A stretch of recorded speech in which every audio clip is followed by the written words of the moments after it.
Good evening, everybody. Excited to get this live stream going with you all. We're going to do a best year ever Q&A session tonight. So as you come on in, if you have a question, make sure you ask it. I might even try and do something a little later to where if some people want to come on the screen with me, we'll see. We'll see if you guys feel like doing that. I can send out a link.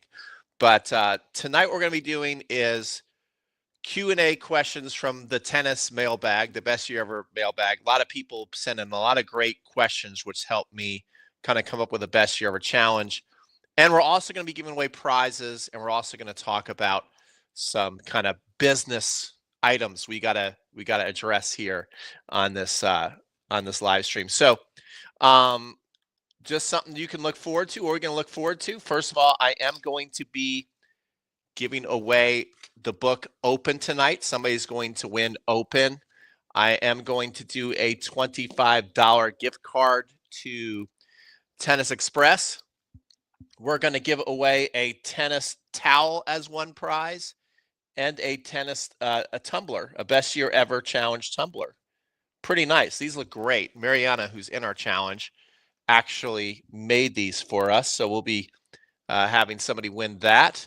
And I can't resist it, even though it's not given away yet in the challenge. I'm going to give one away anyway, which I'll show you a little bit later. Here is a ice cube tray. So we're going to have a random wheel picker. Let me show you what that looks like when I spin the wheel, because one time I did this with Gigi, and then somebody wrote us an email like, you got to be careful because you don't want to give anybody's information away online. So I think it's going to be not as exciting. I'd rather spin the wheel, but I also understand, and I'm sure there might be somebody out there who gets upset.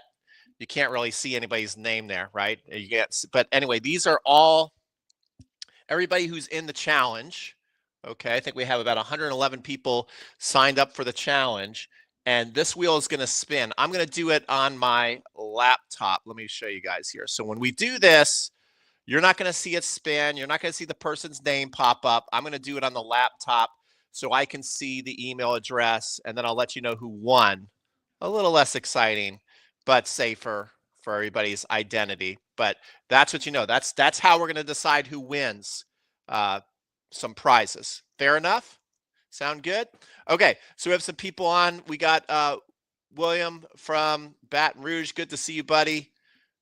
We got Dave from Colorado. He's always working hard. Beth from Virginia, who's been we had a great one-on-one meeting.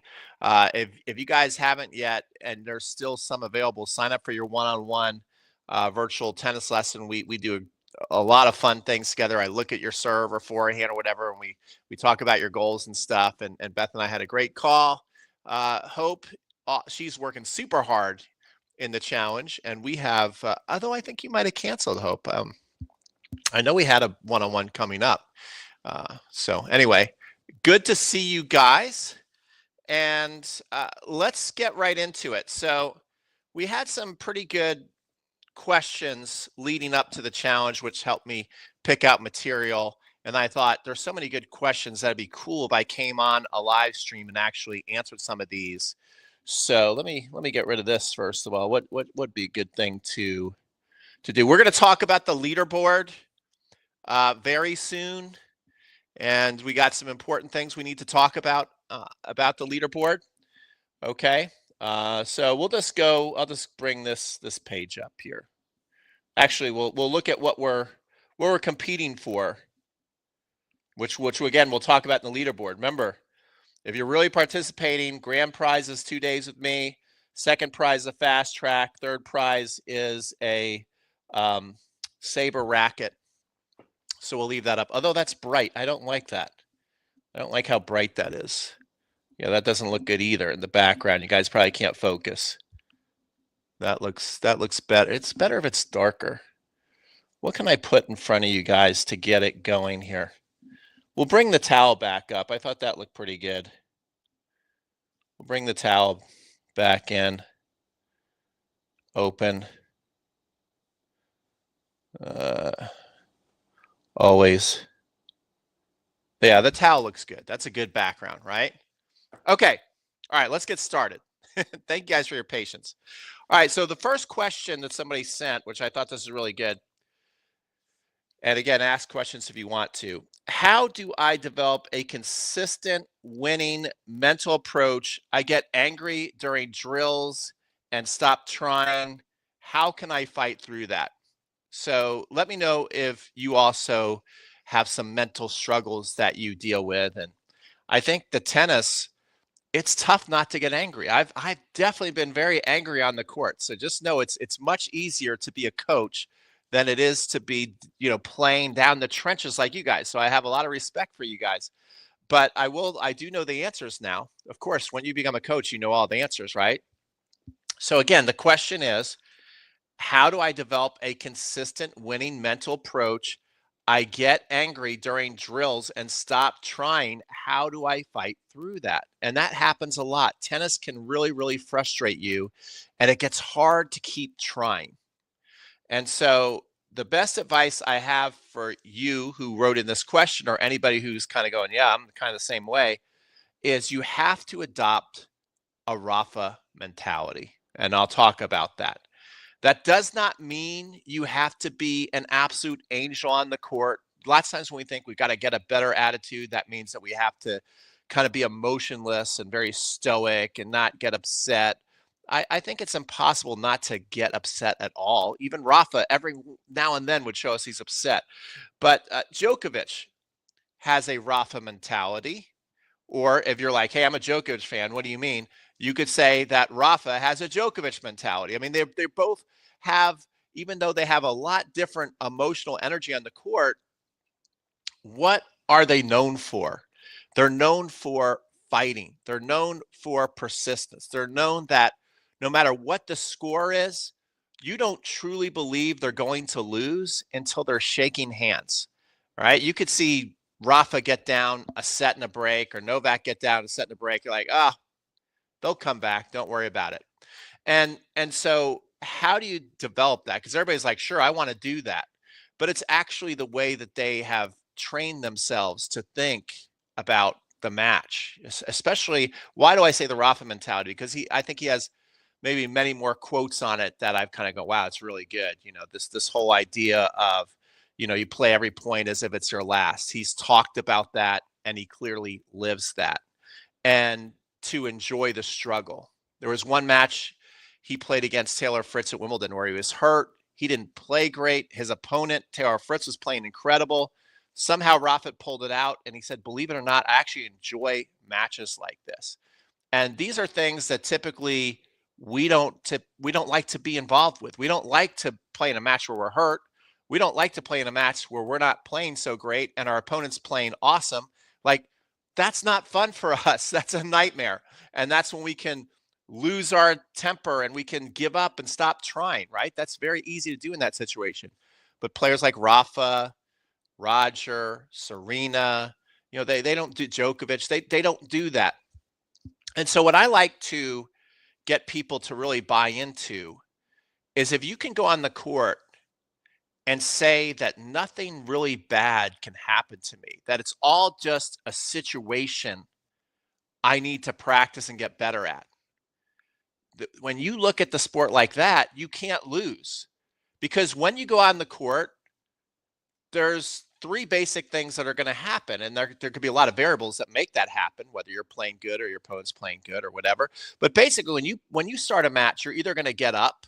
So you might get up a break and get up 3-0. That feels awesome. I know. I remember that. That's a great feeling to be up 3-0. I always love being up 3-0. It could just stay even, 1-1, 2-2, 3-3, or you could get behind. Now that's when it gets easiest to get super upset.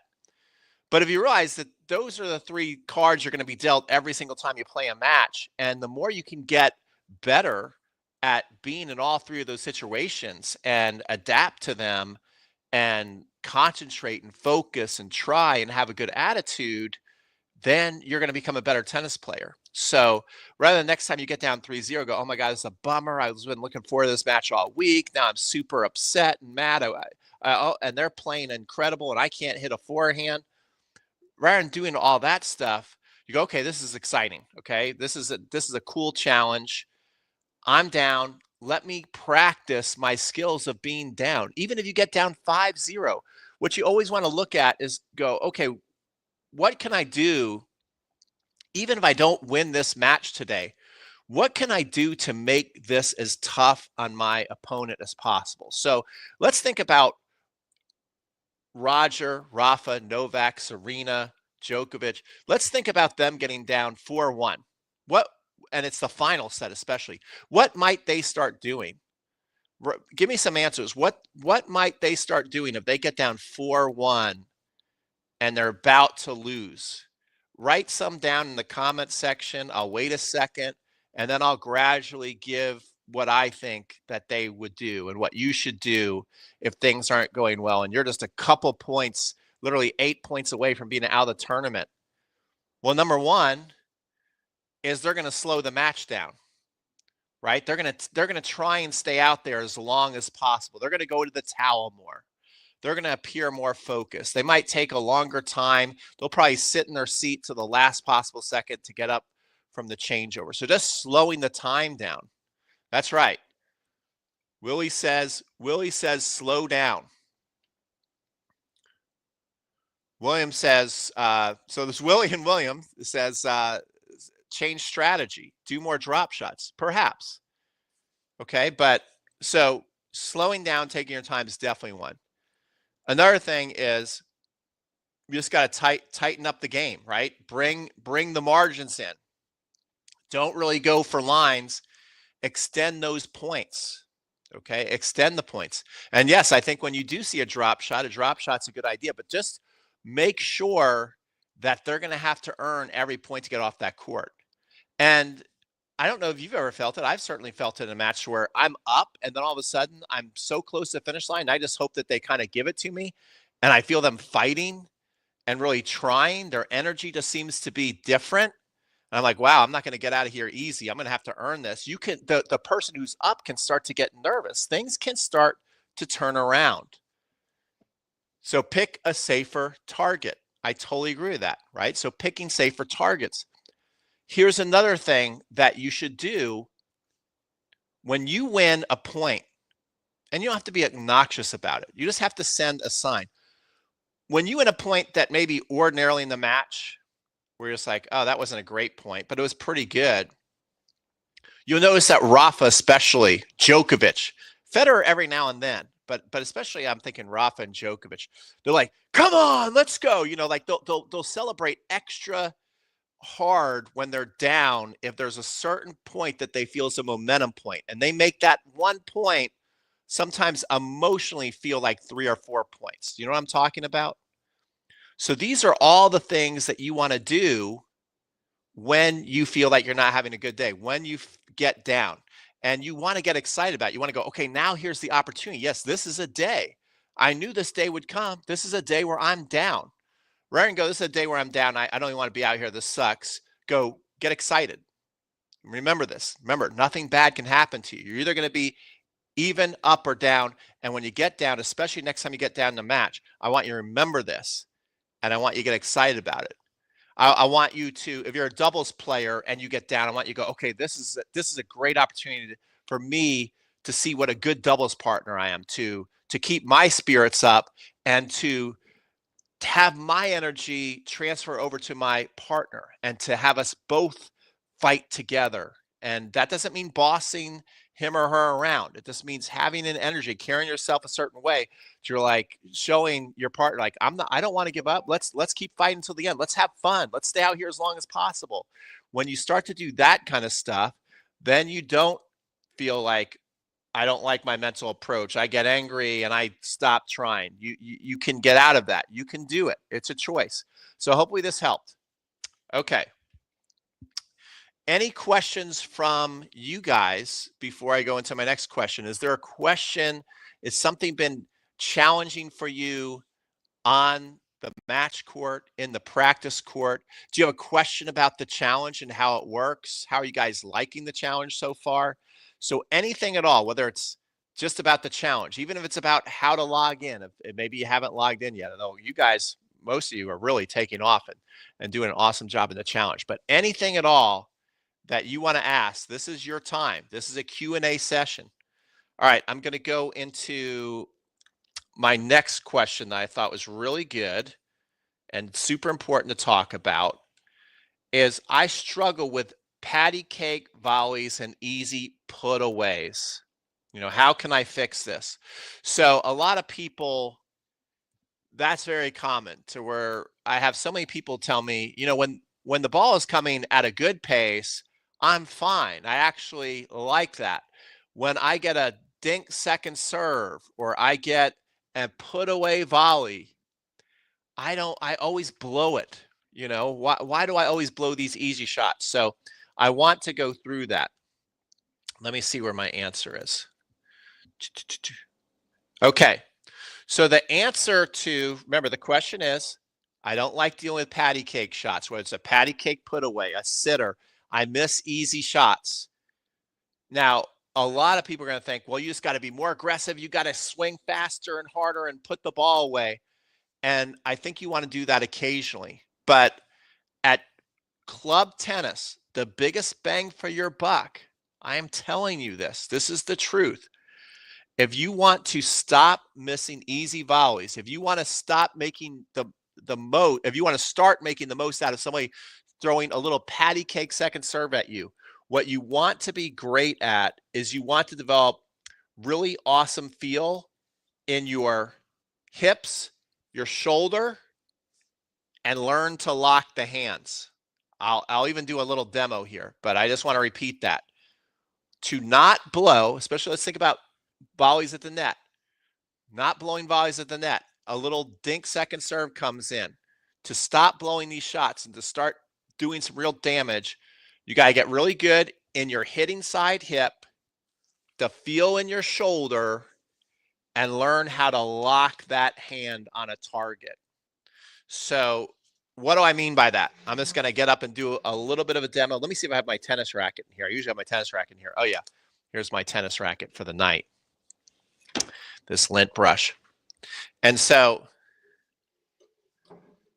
it's going to move back a little bit. Put the camera a little lower. So you can see, first of all, my hip. So this hip, lots of times, is going to regulate the power, the touch. Like, get really good at feeling how this moves into the ball. And then you want your hip to connect to your shoulder. So you want the hip and the shoulder to really connect and feel what you're doing, especially if we're at the net trying to put the ball away. That's hip and shoulder. Lots of times people say, oh, that the players have such great hands. The more I coach, I'm like, I don't like that term, having great hands, because too many recreational players, they move their hands too much on the easy shots and they blow it, right? Where the feel is actually coming from is the hip and the shoulder. Let me come back to the camera so you can see me. Let me know if this is making sense to you. But really, so much of the feel that we think is coming from the hand, it's actually coming from the shoulder. The shoulder and the hip are talking to each other to decide if they want to hit a power volley, if they want to hit a touch volley, if they want to hit a lob volley, right? If they want to hit a deep volley, if they want to hit a short volley.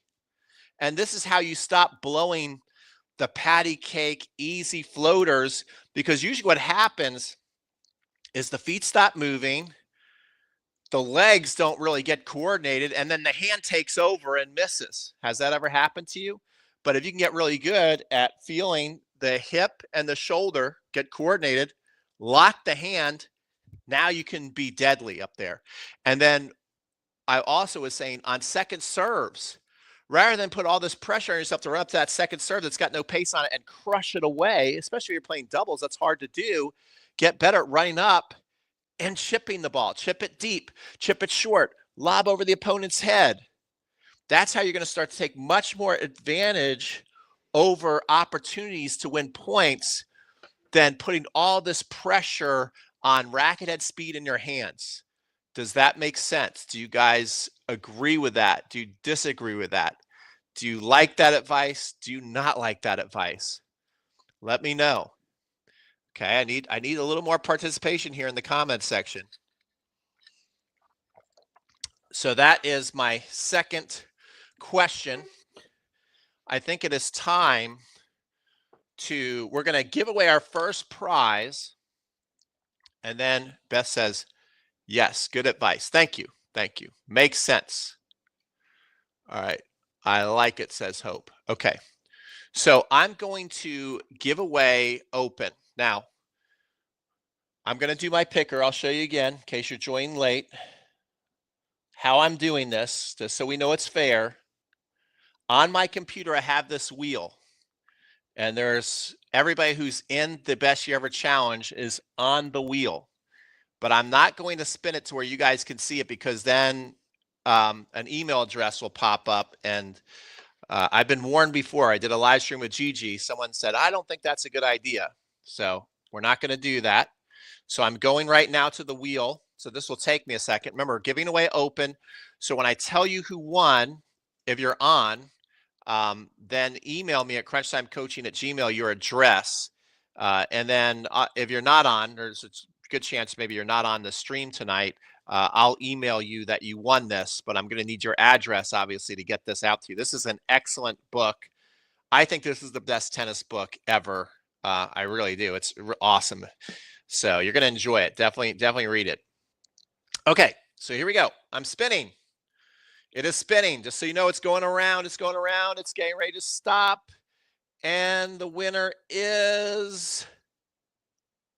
It's coming up. Okay. All right. I just got to put this in my database to find out who this email is. So this will take a second.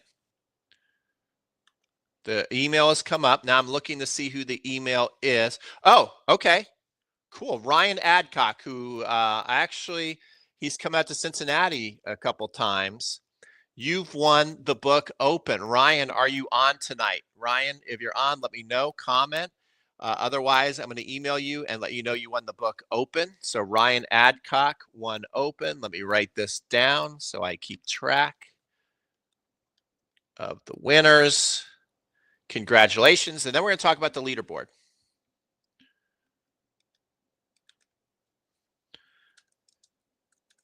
Ryan Adcock. Very cool. Very cool. All right. So Robert is putting a thing in the thing. All right. So we're going to go to the leaderboard. Now, here's one thing. Why did I come up with this whole I saw this one video software where you could give your viewers a choice to basically watch what they want to watch. And then I started thinking, I wonder if you could like award points and have them click and do cool things. And you can. Actually, I think it's tough for you guys to see the leaderboard right now. So anyway, this is the leaderboard. I think it's tough for you guys to read. But the big thing that got me excited is it's hard, no matter if it's tennis or anything, for people to consume courses. People have the best intention. They get excited about a topic, but then life happens and they just don't get motivated to get into it. So I thought, wouldn't it be cool if we could have daily prizes and we have grand prize winners for just doing what you guys want to do, which is consume the content and get better. So the whole idea is that I thought, man, I know if you guys actually watch my videos and do the drills, you're going to get better at tennis. Like the information is amazing. You need to see this. So that's how I kind of came up with this. So we have so many people on the leaderboard who have many, 14 points is pretty good. And 20 points. Remember, you only get like a point every time. So people are like really getting into the challenge. 47 points. Now we're up to 8 days out there. And so there's 64 possible points in play. We have a couple people over 64. So here's what I'm going to start doing. Every day I'm going to email you guys, because I think on Tuesday we're going to release day 9. I'm going to email you guys and let you know how many days are up so you guys can watch all those days. I don't mind you watching every single video within a day. You get 4 choices to watch videos, and then you can get points throughout watching the video. The idea is to keep you engaged, so you have to see when your point comes up. So it makes you watch it. So you can score up to the max points, but if you start going over the max points, And everybody's got a clean slate. Everybody's got a clean slate. So this is just moving here forward. No one has a strike. But if you go over the max points, so really pay attention to your leaderboard. You get it emailed to you every day. So make sure you know how many points are at play and where you are in the leaderboard. If you go over the max points, I'm going to take you down back to the max points. That's strike one. If it happens again and you go over the max points, now if you go over by 1 or 2, I might have a little leeway. Okay. I don't want to be like super strict and, just like a crazy, kind of running this like I'm a bad cop. So it could happen where you got to put, but if you go over it a second time by a clear amount, I'm going to say, okay, now not only are we bringing you down to the max, we're going to take away 10 points. So if the max out there was 70 points and you ended up and you have 80 points, I'm bringing it back. I'm putting you at 60. If it happens a third time to the same person, you can of course stay in the challenge.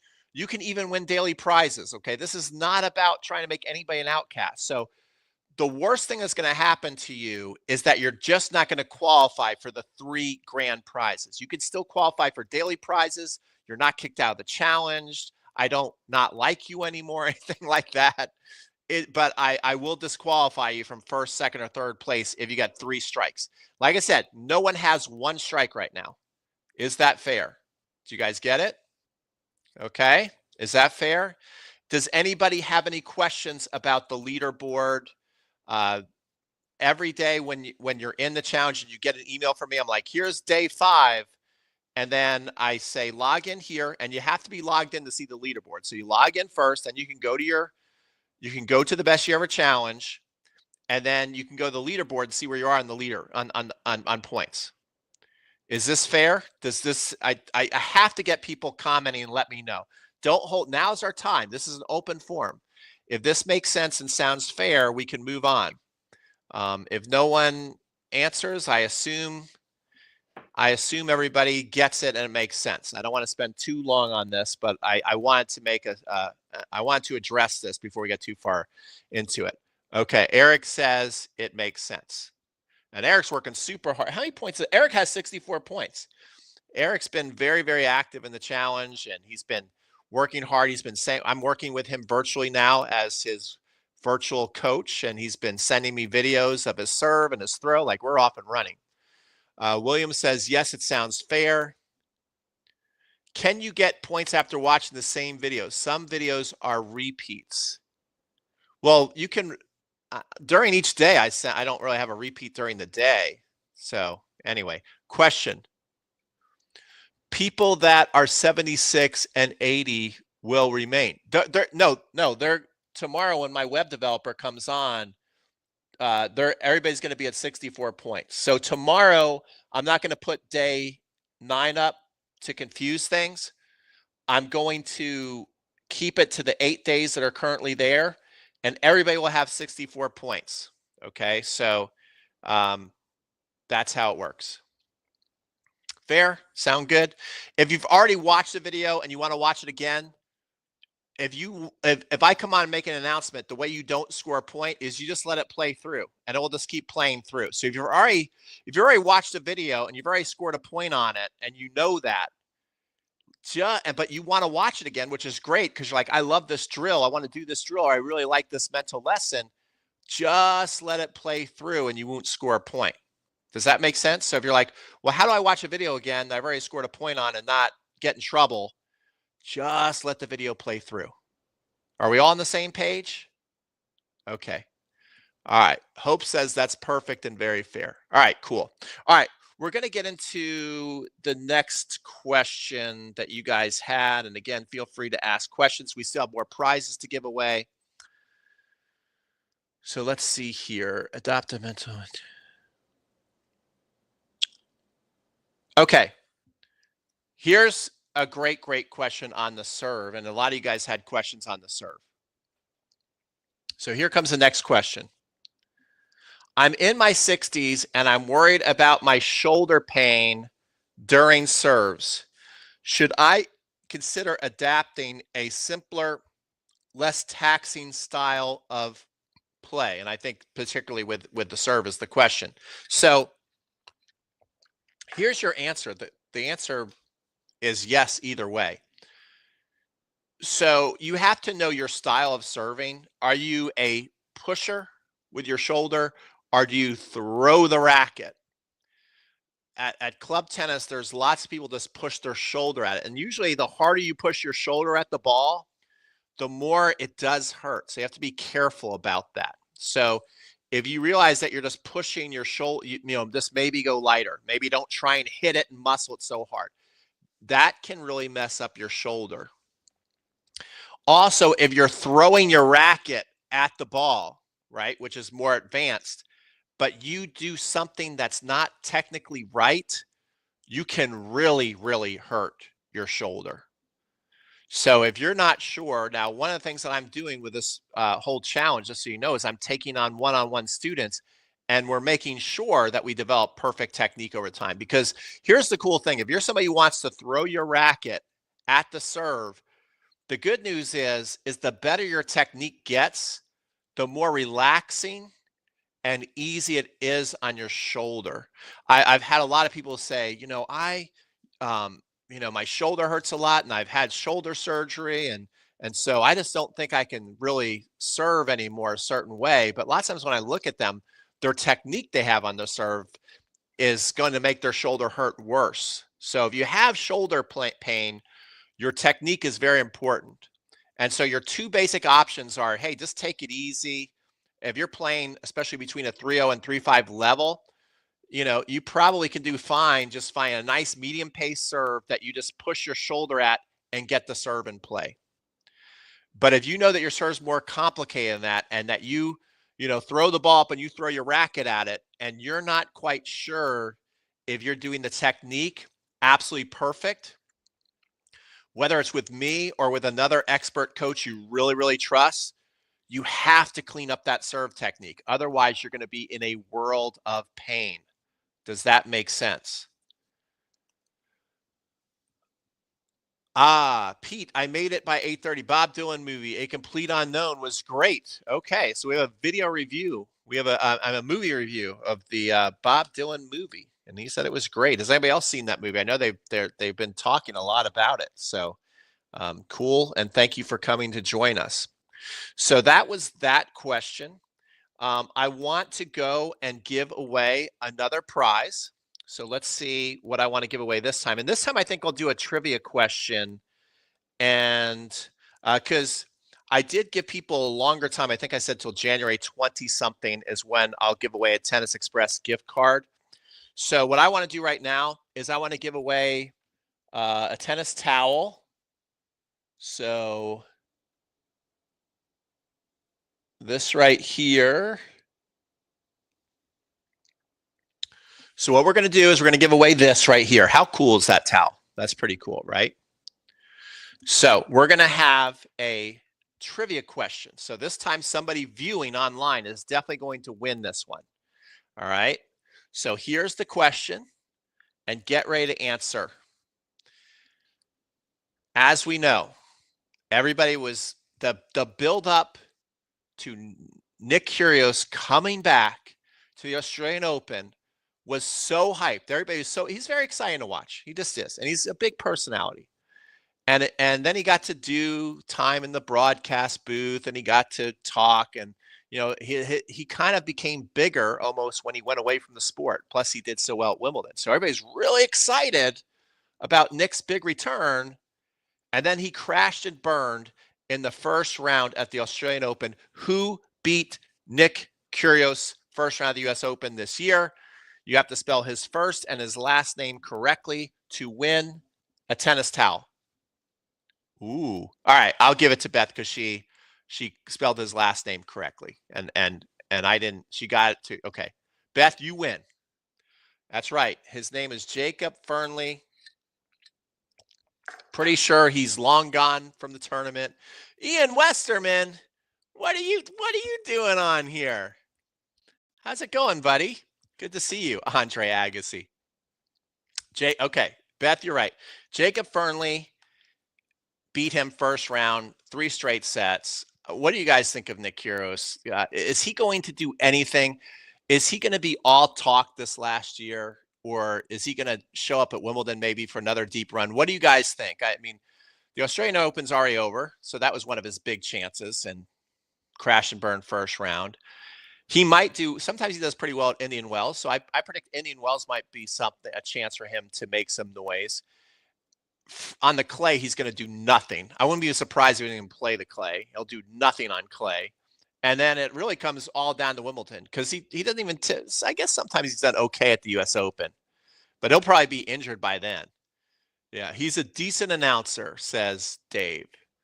But yeah, I have a feeling that, all this Nick hype might be for not very much. Okay, so Beth, you won. Let me write this down. Beth won a tennis towel. Good job, Beth. All right. And again, if you guys have questions on this live stream that you want me to answer about your game, but I'm just going down the list here of really good questions I've had.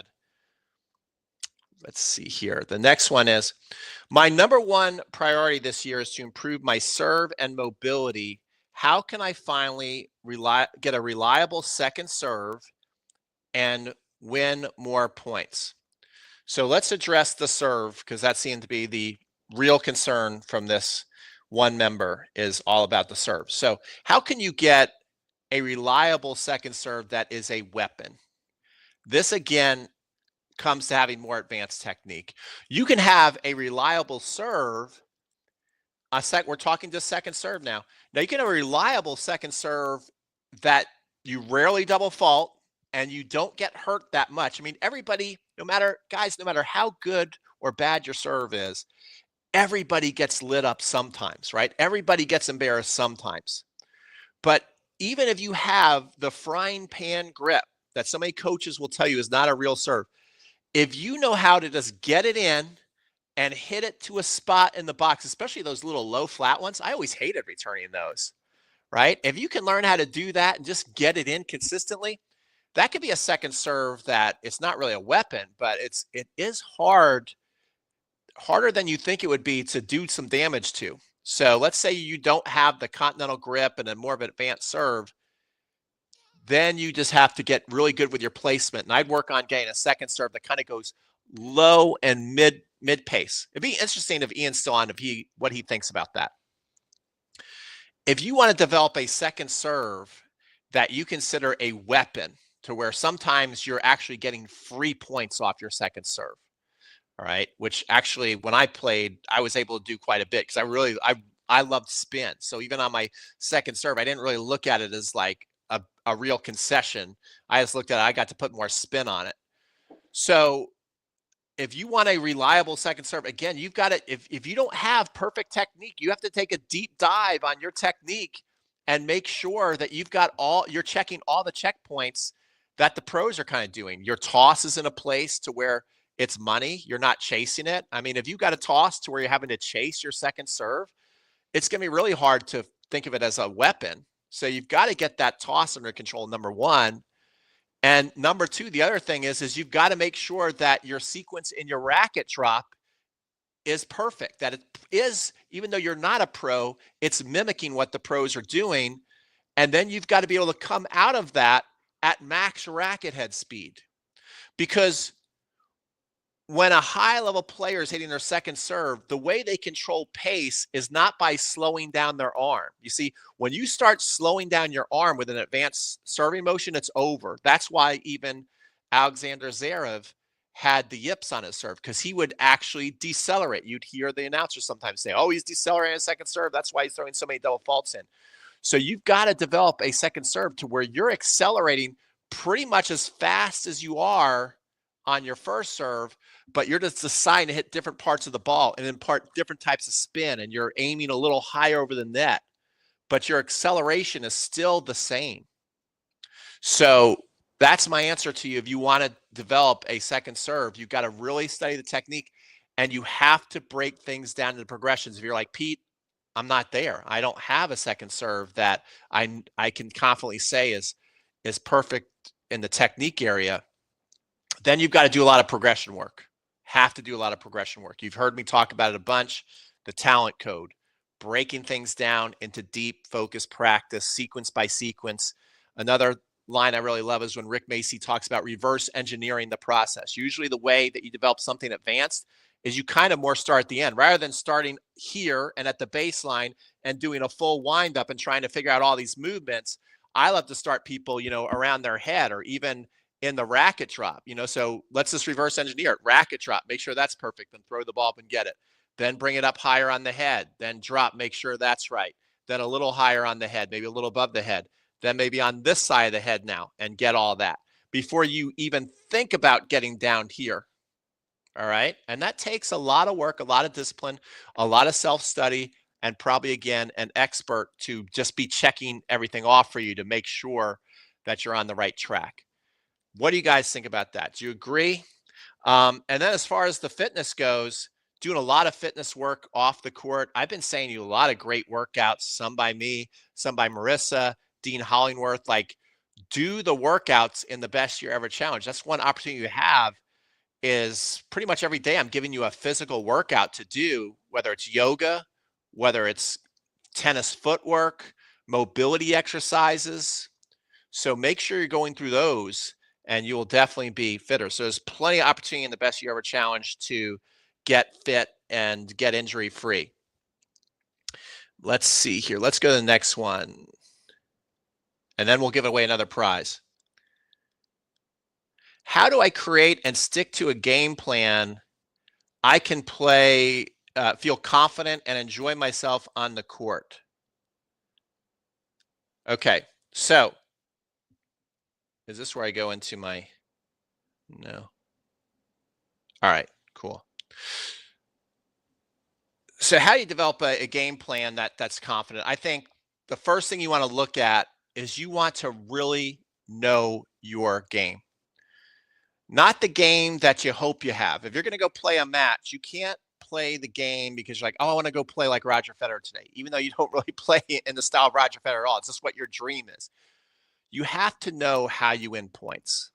You have to know where they're coming from. So maybe when you're playing the next practice match, it's really hard to do like in a league match to kind of really remember. If you don't really know how you're winning and losing your points on a consistent basis, you have to start to be aware of that. And the best way to do that is to get a friend out or maybe get a foursome if you're a doubles player.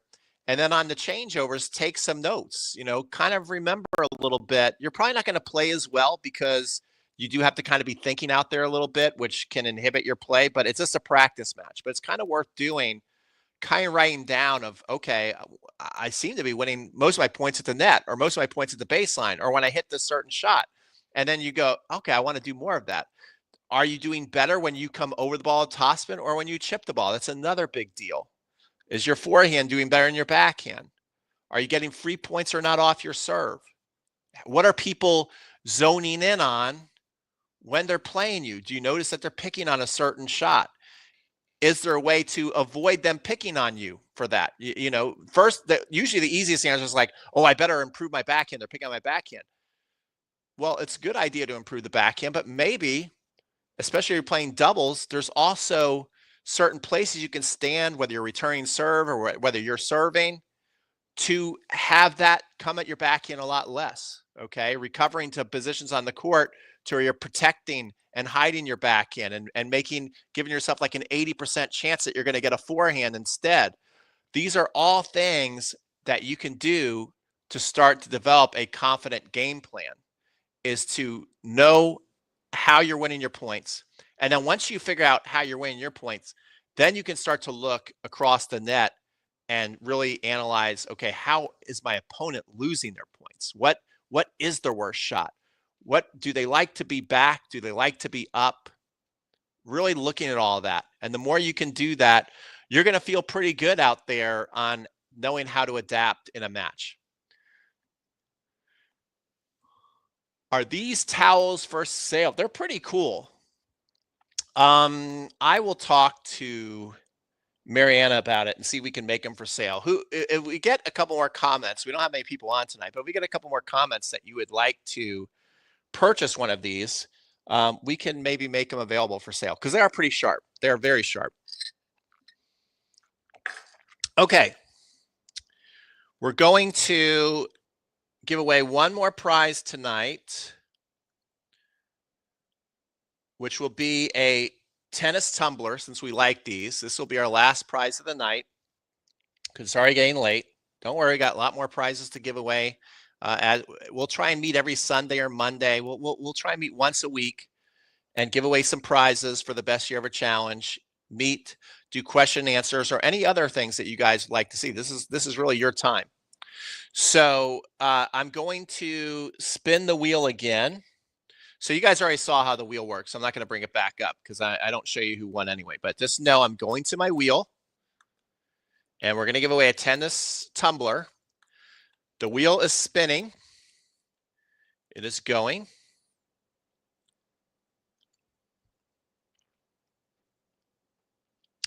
And it is landed. Okay. And I'm going to copy this name and put it into my database here to see who this is.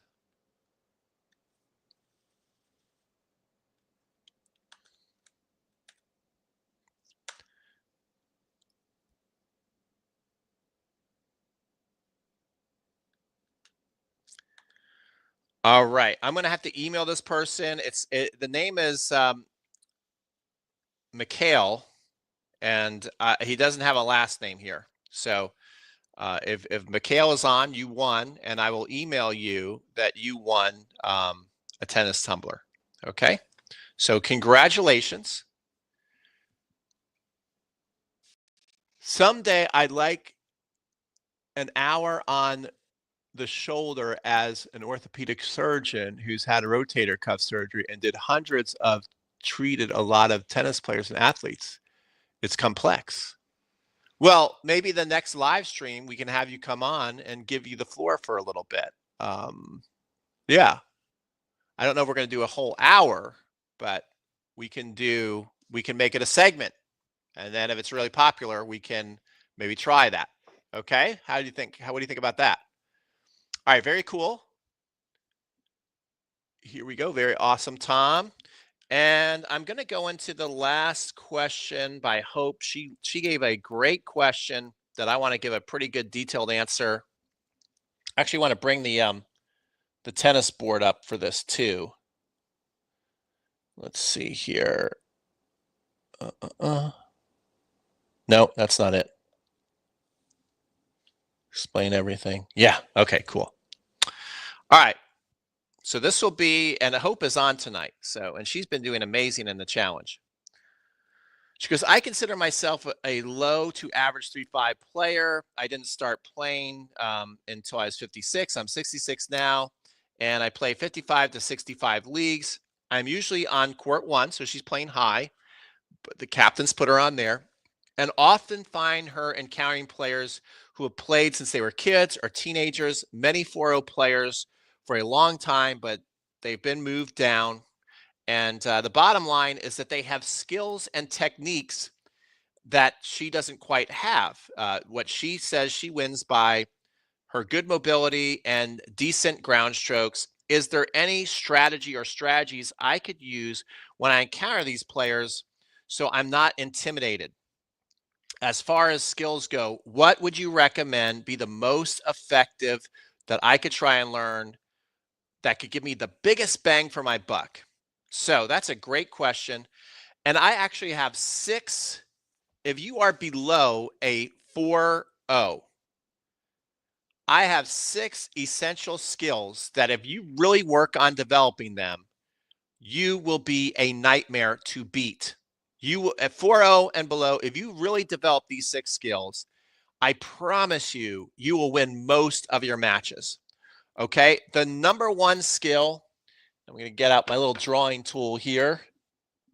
The number 1 skill you guys have heard me talk about is the ultimate.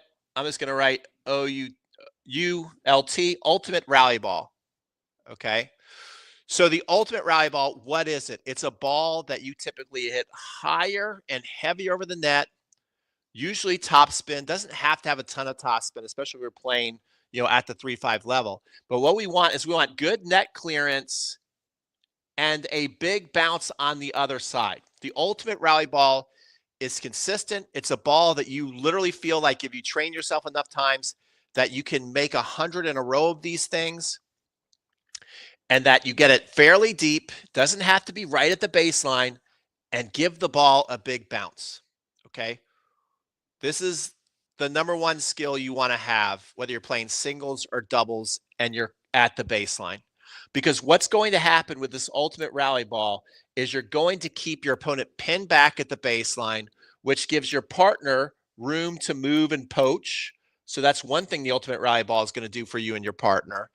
It's going to give you the opportunity. A lot of times when you hit it up high, especially if you get it up high to their backhand, they're going to hit back eventually a short ball that you can attack.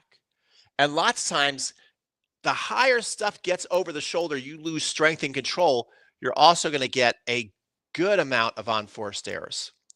So skill number one is the ultimate rally ball that you want to have, Hope, and everybody else listening to this, that's a 4-0 or below. Number two is you want to have a great approach shot and also be able to exploit second serves. And again, most people think when they get a short ball right here in the court that the best way to hit an approach shot is to be lights out hitting winners. And I want you to develop that shot, but everybody on here, I'm telling you, like she said, the biggest bang for your buck, develop a nice, strong chip approach shot that you can hit deep, that you can hit short, and that you can lob over the person in front of you, play doubles. I'm telling you, if you master those three locations, deep, short, and over the net person with the chip, your approach shot will be so much better than if you just spent all day practicing this, because this feels great, but it tends to be pretty consistent. Just deep, right to the opponent. And you know what? You probably said the same thing. What do you like to play? Most people like to play against pace, hit to a predictable shot, a ball that bounces right up to their waist. So a lot of times when you hit a solid approach shot, it feels solid on your end, but it feels solid to the person basically taking and sending, right? Receiving and sending the oncoming ball. That pace you're giving them, they love that. So trust me, you want the biggest bang for your buck in your approach game? Develop a great chip approach shot. Okay, you're not going to see a ton of videos that on YouTube. The next big skill you want to work on, you've just hit a great low approach shot, chip ball. Now they have to hit up. You want to be very good at volley technique. And I talked about it earlier, connecting the hip, the shoulder, and locking the hand. If you can learn how to do that, and then you can basically be like a surgeon at the net. You can just hit little angles anytime you want. You can put it away up the alley anytime you want. Find the opponent's feet who's short to short anytime you want. Hit a deep volley when you need to keep setting yourself up.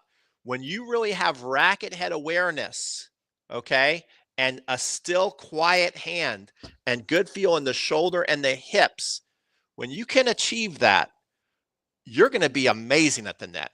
Absolutely amazing at the net. And the game at the net is going to feel so easy to you.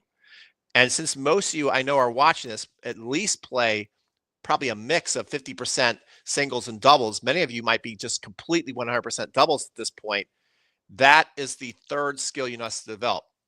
The next skill you got to develop, if you want to dominate 4-0 and below, is a deadly lob, okay? And when I say lob, I'm not talking about a topspin lob. Again, I'm talking about the boring old continental grip lob, okay? Most people don't spend enough time mastering their continental grip. They love to spend time on serving and hitting big forehands, which is great. But if you want to dominate, master your continental grip, okay? So the lob is a big one.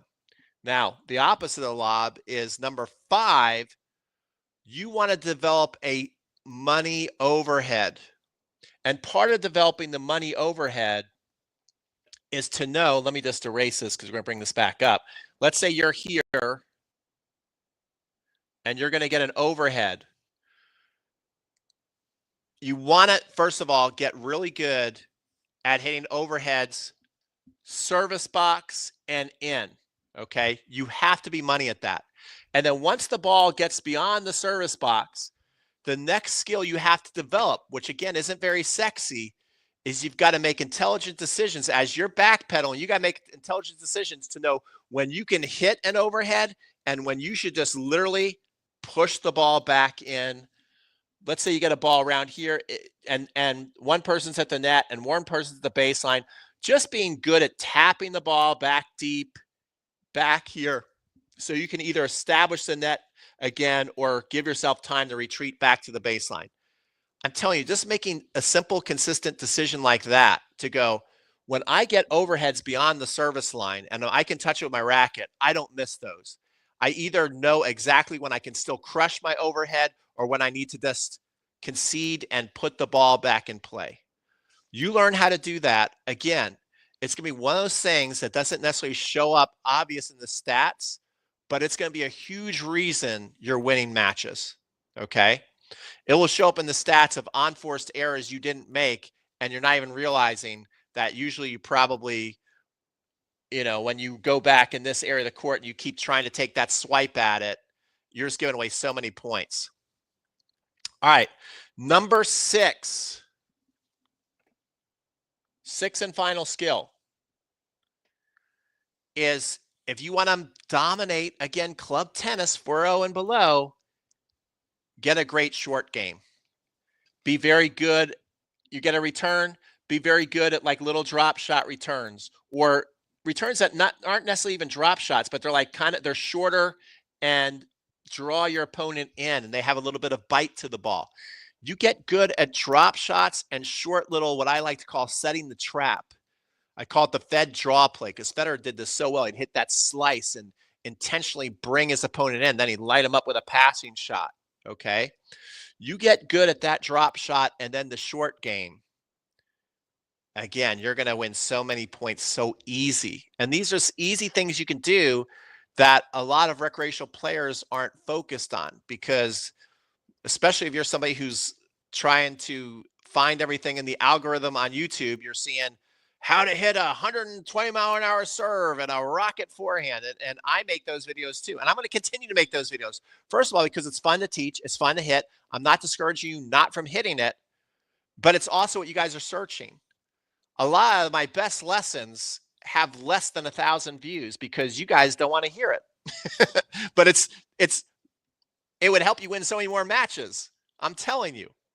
So hopefully you enjoyed tonight. Let me know what you guys thought. Did that make sense? Hope who asked the question said excellent information.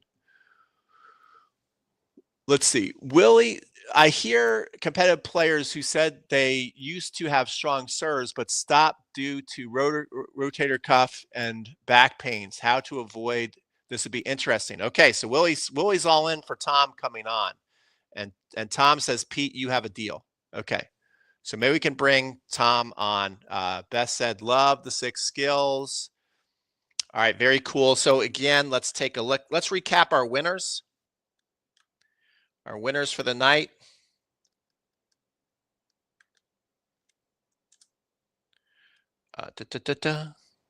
We had, let me write Mikhail won the tumbler. Okay, so the winners for tonight, the book open, Ryan Adcock won. Yay! And Beth won a tennis towel, best year ever tennis towel. And Mikhail won the tennis tumbler. And I've got to email him. So that is it, guys. That is our live stream. Hopefully you guys really, Hope says congrats to the winners. Make sure that you keep tuning into your best year ever challenge. If you haven't made it through all 8 days, tomorrow I'll keep the 8 days up, because tomorrow is actually, we did the first 5 days for everybody. So tomorrow is kind of day 6, and then we have day 7, then day 8. So by Wednesday, we'll officially be to day 8. But I think I'm probably going to put the 9th day up Tuesday or Wednesday. So I have 3 more days edited, ready to go, just so you guys know.